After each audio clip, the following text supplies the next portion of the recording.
આજે રાત્રે આકાશ પાતાળ એક થતું જોવા મળવાનું છે। દરિયામાં સક્રિય બની રહેલું વાવાઝોડું તોફાની પવનોની તીવ્રતાની સાથે આગળ વધતું જોવા મળવાનું છે, જેને લઈને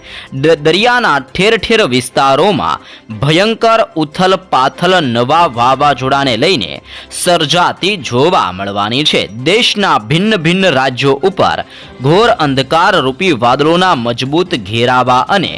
વાદળોના મજબૂત ઝુંડ છવાતા જોવા મળવાના છે। ગુજરાત ઉપર ઘોર અંધારપટ અને આજની રાત્રિ અતિ ભયંકર સાબિત થતી જોવા મળવાની છે। ગુજરાત ઉપરથી નવી સ્ટ્રફ લાઇન અને સાયક્લોનિક સિસ્ટમના મજબૂત શિયર ઝોનના પટ્ટા પણ ઘેરાયેલા જોવા મળવાના છે। સાથે સાથે ગુજરાતમાં પવનની ઝડપ વધતી હોય તેમ સામાન્ય પવનની તીવ્રતા કરતાં ગુજરાતમાં આંધી તૂફાન વંટોળની જેમ ભયંકર વાવાઝોડા વાળો પવન આજની રાત્રિ દરમિયાન ગુજરાતમાં ઉથલ પાથલ અને પતરા ઉડાડતો જોવા મળી શકે છે। સાથે સાથે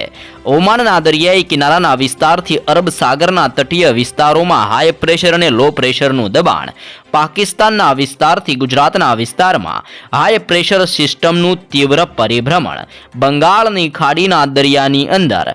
નવા હવાના હળવા દબાણ અને પૂર્વીય ભારતના વિસ્તારોમાં ઘોર અંધકાર રૂપી વાદળોની સાથે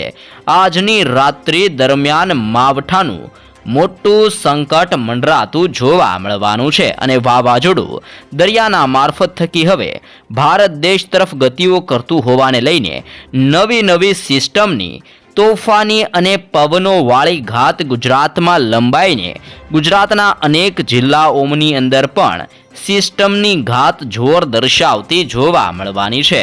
સિસ્ટમની તીવ્ર અસરોને લઈને બાંગ્લાદેશના વિસ્તારથી ઢાકા, ધાનબડ, ભુવનેશ્વરનો દરિયાઈ કિનારાનો વિસ્તાર, વિશાખાપટ્ટનમના વિસ્તારથી નાગપુર, હૈદરાબાદ, બેંગલવી, મુંબઈના દરિયાઈ કાંઠાના વિસ્તારો, બેંગલુરુના વિસ્તારથી મદુરાઈ અને શ્રીલંકાના દરિયાઈ કાંઠાના તટીય વિસ્તારોની અંદર આજની રાત્રિ દરમિયાન ઉથલ પાથલ સર્જાતી જોવા મળવાની છે। ખાસ કરીને બાંગ્લાદેશના વિસ્તારોને બંગાળની ખાડીના તટીય વિસ્તારોમાં આજની રાત્રિ દરમિયાન ભારે તોફાની પવનોની તીવ્રતા સાથે માવઠાનું ભયંકર જોર વધતું હોય તેમ આજની રાત્રિ દરમિયાન આભ ફાટતું જોવા મળવાનું છે અને જેમાં પણ ઢાકા, ધાનબડ ને ભુવનેશ્વરના વિસ્તારોમાં તોફાની પવનોની તીવ્રતા સાથે યલો એલર્ટ જાહેર કરવામાં આવી રહ્યું છે। ઉત્તરીય ભારતના વિસ્તારોની અંદર પણ પવનોની લહેરોની વચ્ચે હવે બરફ વર્ષાનો માહોલ સર્જાતો જોવા મળવાનો છે। અત્યારે ઉત્તરીય ભારતના વિસ્તારો જેમાં ખાસ કરીને હિમાલયના તટીય વિસ્તારથી લઈને લેહ લદ્દાખ અને કાશ્મીરના વિસ્તારોમાં બરફ વર્ષાની સાથે તોફાની પવનો અને ઠંડા અને ભેજયુક્ત પવનની તીવ્રતા વધતી જોવા મળી રહી છે। સાથે ઉત્તરીય ભારતના વિસ્તારોમાંથી અમુક પવનોની દિશાઓ પલટાઈને ગુજરાત તરફ ગતિઓ કરતી જોવા મળી રહી છે। આમ ઉત્તરીય પશ્ચિમી પવનો હવેથી ગુજરાત ઉપર ફૂંકાતા જોવા મળવાના છે અને જેને લઈને ગુજરાત ઉપર ભર ઉનાળા દરમિયાન કમોસમી વરસાદ અને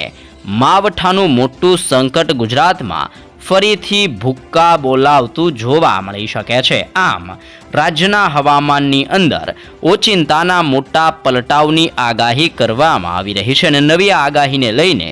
કચ્છનો વિસ્તાર, ઉત્તરીય ગુજરાતનો વિસ્તાર, મધ્ય ગુજરાત, દક્ષિણીય ગુજરાત અને સૌરાષ્ટ્રના દરિયાઈ કિનારાના વિસ્તારની અંદર અત્યારે પવનોની લહેરો જોર દર્શાવીને ગુજરાતના સંપૂર્ણ એરિયાની અંદર પોતાનું તીવ્ર દબાણ દર્શાવતી જોવા મળી રહી છે અને સિસ્ટમની અસરોને લઈને ગુજરાતના ઠેર ઠેર પંથકો ઉપર ઘોર અંધકારવાળા વાદળોના મજબૂત પટ્ટા પણ ઘેરાયેલા જોવા મળી રહ્યા છે અને તમે લાઈવ જોઈ શકો છો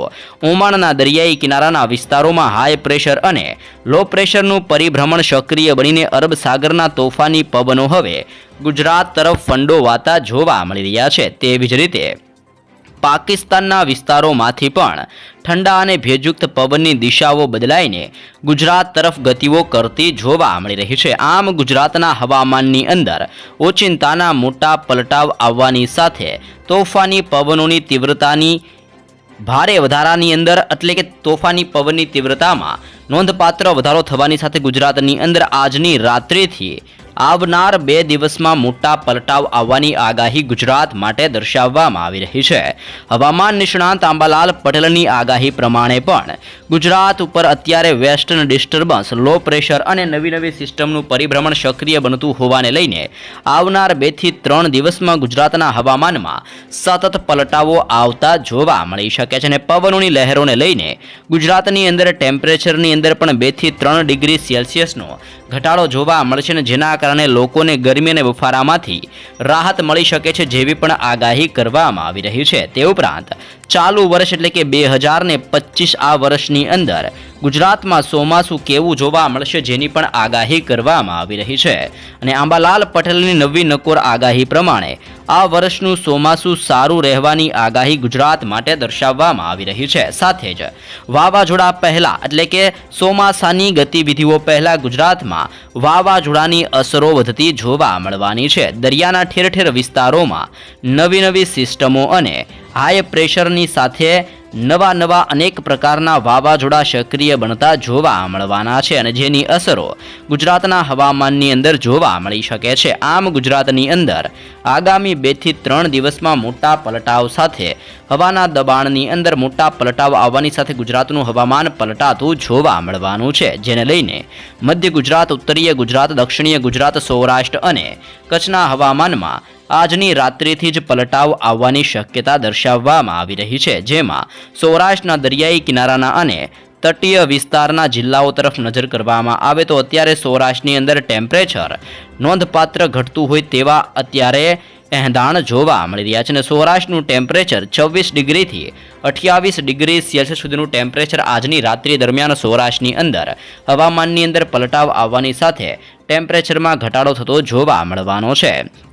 જેમાં ઓખા બંદરની અંદર 27, દેવભૂમિ દ્વારકામાં 26 ડિગ્રી, ખંભાળિયામાં 24, લાલપુરની અંદર 24 તો ભાટિયાની અંદર 25 ડિગ્રી સેલ્સિયસ ટેમ્પરેચર, ચીખલીના વિસ્તારમાં 25, ભાનવડમાં 24, પોરબંદરમાં 26, કુતિયાણામાં 25, ઉપલેટામાં 24 તો જેતપુરની અંદર 24 ડિગ્રી સેલ્સિયસ જોવા મળી શકે છે. જૂનાગઢમાં 24, કેશોદમાં 24, કડાચમાં 26, માંગરોળના વિસ્તારમાં 24 ડિગ્રી સેલ્સિયસ તાપમાન દર્શાવવામાં આવી શકે છે. વિસાવદરમાં 23, ધારીમાં 23, કુંડલામાં 25, રાજુલામાં 26, તુલસીશામમાં 24, ઉનામાં 25, કોડીનારની અંદર 25, વેરાવળ અને માંગરોળના વિસ્તારમાં 24 ડિગ્રી સેલ્સિયસનું ટેમ્પરેચર અત્યારે દર્શાવવામાં આવી રહ્યું છે. મહુવામાં 27, તળાજામાં 27, પાલીતાણામાં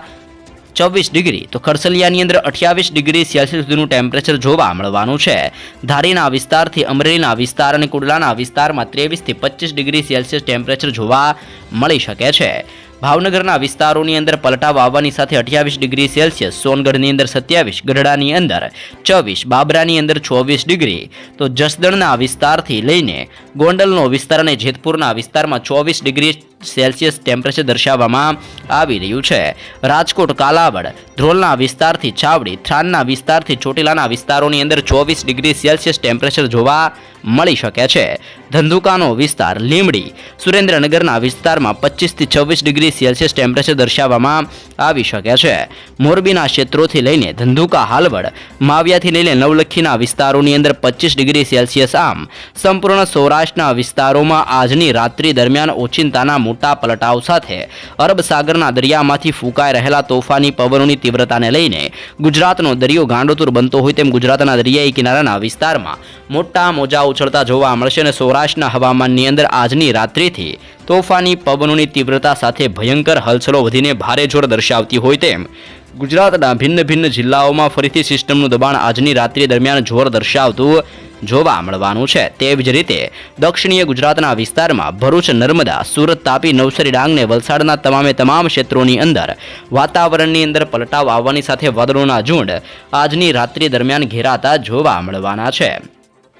મધ્ય ગુજરાતના વિસ્તારો તરફ આગળ વધીએ. દાહોદ, છોટાઉદેપુર, ગોધરાના વિસ્તારથી લઈને બોડેલી, વડોદરાના ક્ષેત્રોથી નડિયાદ, ખંભાતના વિસ્તારથી ધોળકા અને અહેમદાબાદના વિસ્તારોની સાથે લુણાવાડાનો વિસ્તાર, આણંદના વિસ્તારથી લઈને ખેડા, પંચમહાલ અને મહીસાગર, આમ મધ્ય ગુજરાતના વિસ્તારોની અંદર પણ સિસ્ટમનું ભયંકર જોર આજની રાત્રિથી જોર દર્શાવતું જોવા મળવાનું છે અને હળવા અને ધીમા વરસાદની આગાહી મધ્ય ગુજરાતના વિસ્તારોને લઈને પણ દર્શાવી દેવામાં આવી રહી છે. તેવી જ રીતે કચ્છના ક્ષેત્રોની અંદર પણ અત્યારે તોફાની પવનોની અવરજવર વધતી જોવા મળી રહી છે. પાકિસ્તાનના વિસ્તારોમાંથી હાઈ પ્રેશર સિસ્ટમનું તીવ્ર દબાણ કચ્છ અને ઉત્તરીય ગુજરાતના જિલ્લાઓમાં ભારે જોર અને ભારે અસર દર્શાવતું જોવા મળી રહ્યું છે, જેને લઈને હાલ અત્યારે ગાંધીધામ, રાપર, ખાવડ, બારડોલી, માંડવી, નળિયા અને લખપતના વિસ્તારમાં ઓચિંતાના મોટા પલટાવ અત્યારે કચ્છ ઉપર આવતા જોવા મળી રહ્યા છે. તેવી જ રીતે ઉત્તરીય ગુજરાતના રાજસ્થાનને અડીને આવેલા સરહદીય વિસ્તારો જેમાં બનાસકાંઠા, સાબરકાંઠા, અરવલ્લી, જેમાં પણ થરાદનો વિસ્તાર, પાલનપુર અને ખેડબ્રહ્માના વિસ્તારોની અંદર હવાનું દબાણ જોર દર્શાવીને અત્યારે ઘોર અંધકાર પટ છવાતું જોવા મળી રહ્યું છે. હિંમતનગર, મહેસાણા અને રાધનપુરના વિસ્તારોની અંદર પણ મોટા પલટાવ આવતા જોવા મળી રહ્યા છે. આમ ગુજરાતની આજુબાજુના ક્ષેત્રોમાં સક્રિય બની રહેલી નવી હાઈ પ્રેશર, લો પ્રેશર અને અરબ સાગરના દરિયામાંથી ફૂંકાઈ રહેલા તોફાની પવનોની તીવ્રતાને લઈને ગુજરાતમાં આજની રાત્રિથી આવનાર 2 થી 3 દિવસમાં કમોસમી વરસાદ, માવઠું અને નવી સિસ્ટમોને લઈને ઉનાળાનું જોર અને ચોમાસાની તીવ્ર અસરો ગુજરાત ઉપર આજની રાત્રિથી અસર દર્શાવતી જોવા મળી શકે છે.